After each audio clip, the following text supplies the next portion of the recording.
A young woman worked for a merchant who lived on top of a hill. She worked as the merchant's laundress, and every day she had to walk down the hill to collect water from a stream. She had 2 pots to carry water, which she hung a pole and carried over her shoulders. With time, one of the pots got a slender crack along its side. She observed the cracks on the pot and decided it could still be used. Every day the woman carried those pots down the hill to the stream, filled them to the brim, and walked back up the hill, balancing the pole across her shoulders. By the time she reached the house, the cracked pot would be only half full, while the other delivered a full portion of water.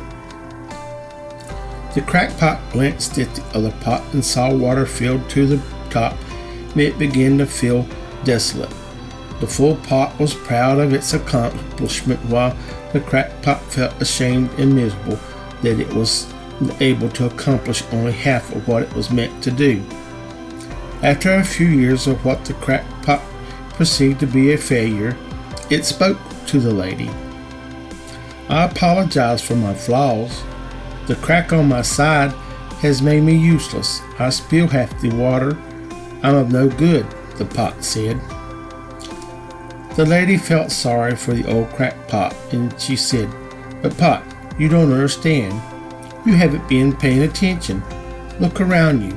As we return to the master's house, I want you to look at the path we traverse." The next time when the lady carried the water up the hill, the pot carefully observed the path up the hill.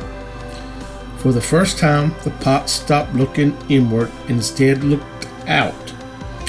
On his side of the trail, the pot noticed beautiful flowers growing in abundance, while the other side was still dry. As the woman reached the top of the hill, she asked, "Did you notice the beautiful flowers on the path?" "They are only on your side of the path. I had always known about your cracks, and I took advantage of it to water those beautiful flowers along the way.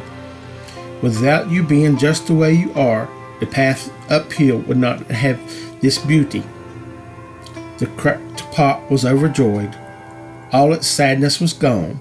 He understood that the very thing he thought to be his flaws turned out to be a blessing for the flowers along the path. Every one of us is unique, and we have our own flaws, and it is our little quirks and faults that make us and the world so interesting.